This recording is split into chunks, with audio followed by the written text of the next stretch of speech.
So, y'all like the last combat guide, huh? I'm glad. I put a decent amount of work into it, and it makes me happy that people are using it to learn. That being said, that was just the surface of Dragon Ball Nexus's combat. There's still so much to share, and that next chunk of combat tactics is right here. So, let's go ahead and break into this.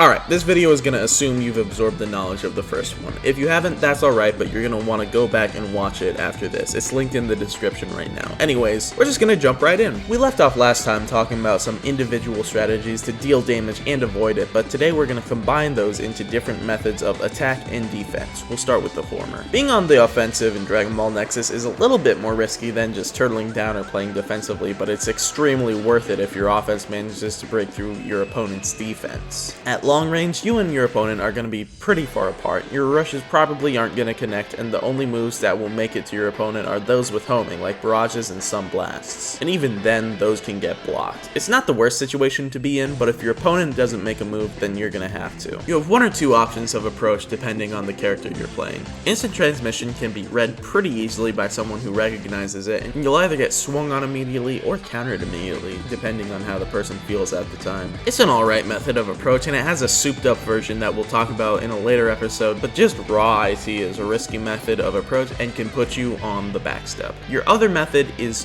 boosting in. You don't want to fly in a straight line because that would open you up to easy key attacks, especially the strong ones that don't have homing or rushes or counters. Instead, flying around your opponent should be a good way to mix things up. The more loops you do around an opponent, the more likely they are to flinch and start swinging at you. This will leave them open to attack from behind. Alternatively, they can just hold block. You can technically maneuver behind someone doing this, and I personally would advise doing so, but I don't really have any advice for this because I myself struggle with it. Either way, when closing the distance on someone with a boost, it can be very helpful to use a key move. I found the best ones for this specific scenario are blasts, as people will usually do one of a few things. 1. Try to start boosting as well. An uncharged blast is usually fast enough to catch someone on the startup of strong boosting, as their hitboxes are pretty big. All the better if they have tracking. This will do minimal damage, but it'll knock your opponent back and force some interaction. If they don't burst counter, it's free real estate here to do a rush and start a combo. 2. Sit there and block. A blast here will usually create a smoke screen that will mask your movement so you can maneuver around the opponent without them processing it. It'll also possibly cause them to unturtle and do something in the smoke screen, which you can capitalize on with basic attacks or rushes. 3. They'll start throwing attacks. All kinds of attacks are common here, but I usually see either basic attacks and key blasts or strike moves. Most commonly rushes and counters. I haven't run into too many people who are unhinged enough to use a blast in this situation, as I think most people trick themselves into thinking that blasts and other key moves are for long range only. Side note here, if you're not really sure what to do in a scenario, a quick blast like a big bang is a really quick fix to that issue and doesn't get punished in too many scenarios. Anyway, this just puts us in a close range situation, which we should probably go over. At close range, things can really go into a frenzy of spamming basic attacks or moves, so let's take it slow and arm ourselves for this occurrence. We first need to recognize the things that can happen here. Let's start here. We're far enough away that our punches won't hit each other, but we don't have to boost to reach our opponent. The best option for advancing here is a step. Move in a direction and hit E on keyboard or cross on PlayStation/A on Xbox. This not only moves you efficiently, but also gives you a few iframes. We'll talk about its more saucy uses later, but for now,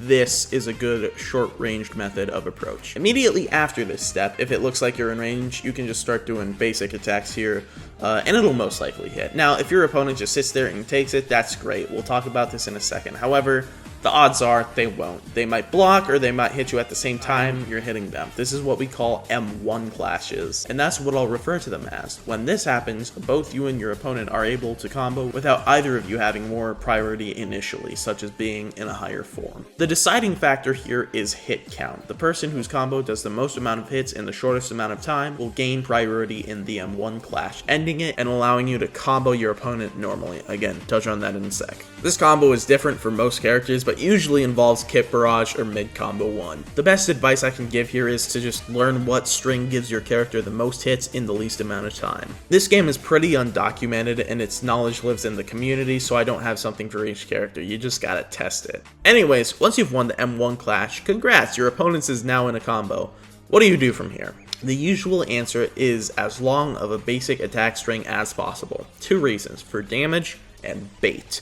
Damage is great, it lets you win your fight quicker, but you also want to bait out your opponent's shockwave before using your melee moves at the end of the combo, lest you waste their cooldown or ki. If they stay steadfast and don't shockwave by the end of your combo, you should then go into said melee moves. They might not shockwave at all, or they could just be very patient. There's really nothing you can do about it, so just try your best. Anyway, when you do use a melee move, you should take note of how it plays out. If it's a longer one that's a string of hits, learn when the final hit is so you can cancel it right before then by hitting block. If you do this, you can lead into another melee move without knocking your opponent back and giving them a valuable opportunity to recover and set the fight back into neutral. Keep doing these long stretch shock combos while keeping on the pressure with quick approaches after shockwaves, block breaking combos and moves, and your other oppressive tools, and you'll find yourself in a very advantageous position. This unbearable onslaught can win you the fight. Now that we've talked about offensive tactics, let's look at its opposite. Defense. This is a safer but harder position to play in Dragon Ball Nexus. Let's talk about the game plan. The overall objective of playing defensively is either to 1. Break a strong offense, or 2. Create opportunities to gain the upper hand without the risk of an approach. Let's imagine a scenario real quick.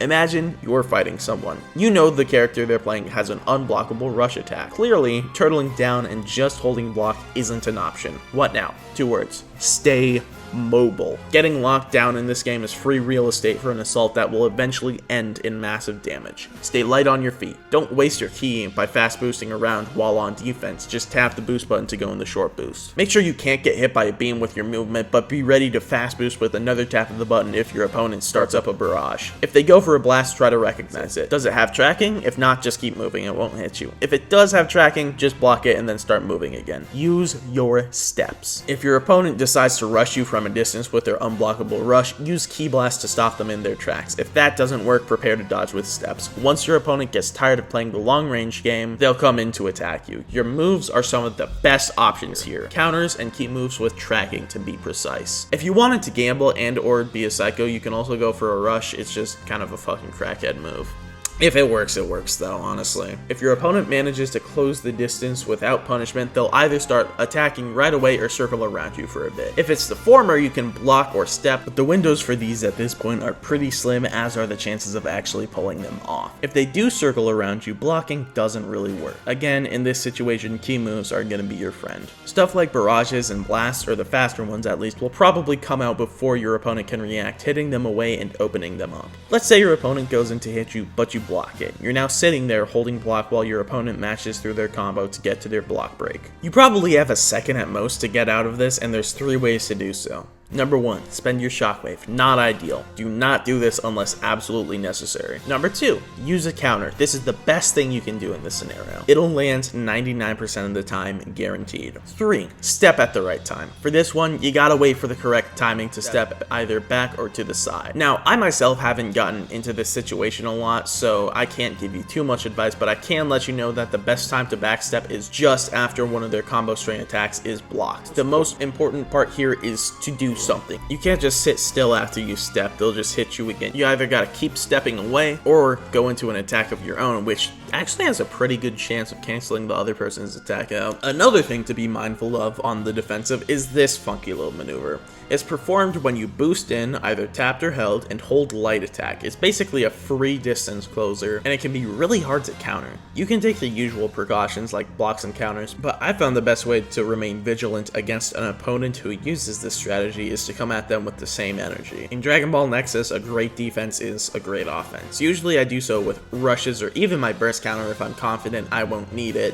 But any type of strike attack will do, and you can also just do the same thing back to them. It's pretty efficient. A lot of key moves also work here, just not normal key blasts. Speaking of which, those are also really good tools just in general. If you have the key, there's no harm in throwing out 2 or 3 key blasts to distract your opponent if nothing else. At best, they'll stagger your opponent and create an opening for you. They're an amazing tool for both offense and defense. Something else I want to touch on in this video is fighting when you know you're outmatched, either in character or in skill. Now, if you're just playing a worse character than your opponent, being familiar with their tools and the game overall will really help you. However, being outskilled and knowing that from the get-go is a bit different. I've been in this situation a few times and it's genuinely exhilarating. It feels like an Elden Ring boss going up against someone with multiple thousands of more kills than you. It feels like you're being honored with a fight with the best. However, that does mean they're going to curb stomp you if you don't know how to deal with things. So here's some tips to punch above your weight. Resource management is the most important thing here. Your resources are going to be your shockwave, burst counter, ki,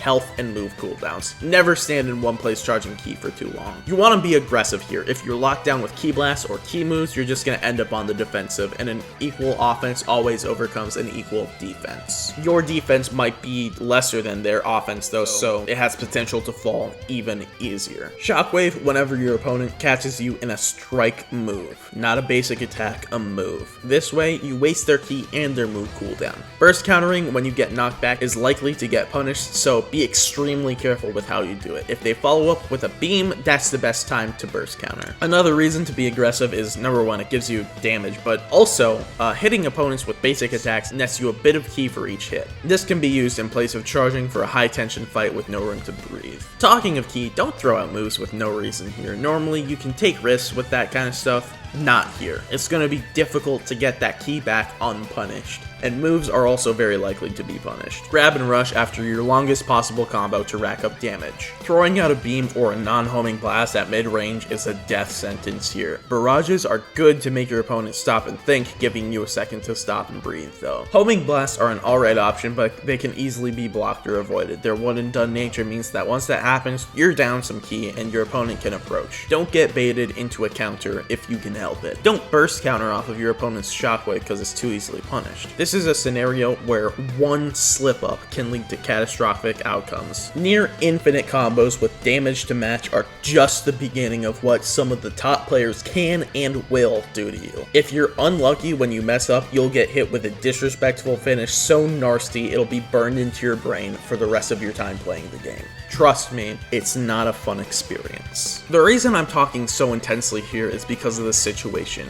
To win, you're going to have to put in a lot more work than your opponent due to the skill difference. But these fights are some of the best in Nexus. They challenge your skill, your knowledge of the game, and your temperament. If you're able to keep your cool, put up a good fight, and give them the same level of respect that they give you, I believe that you can pull out on top. I would also like to mention something else. In Nexus, once you've played the game enough, you'll develop your own fighting style. This is one of my favorite parts of the game. I love seeing how other people go about the same thing as others. All of the variation leads to some really cool situations. One of the people who taught me Psyche was really good at the game. He once did something to me in sparring that I have since dubbed the Psyche Cross and have been attempting to recreate since. To my knowledge, he's moved on from Nexus, at least until its full release at this point. However, I ran into his brother just a few months ago. Just from fighting him, I could tell his style was similar to Psyche's but different too. It's just really cool. Developing your own fighting style to me is the true sign of being a Nexus player. And that's what I think you should take away from this video. Develop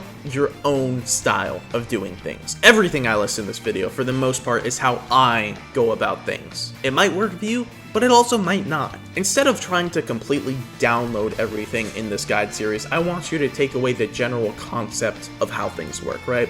I want to give you the tools to become your own player. If you come across a problem, instead of saying, what did the guide say to do here? I want you to be saying, what should I do with my available tools in this situation, and come up with your own response to that question. That's the goal for this guide. I've covered all that I can in this guide before we break further into the layers of Nexus's combat systems, so I think that'll be a wrap for this one. You have all been so supportive of this channel over the past few months, and I would sincerely like to thank you. It's been a dream of mine to make a YouTube channel since I was a little kid, and taking in that sort of content, and you guys, you've made it possible. Thank you so much for watching. So, get out there, have some fun fights, and take care of yourselves. I'll see you in the next one.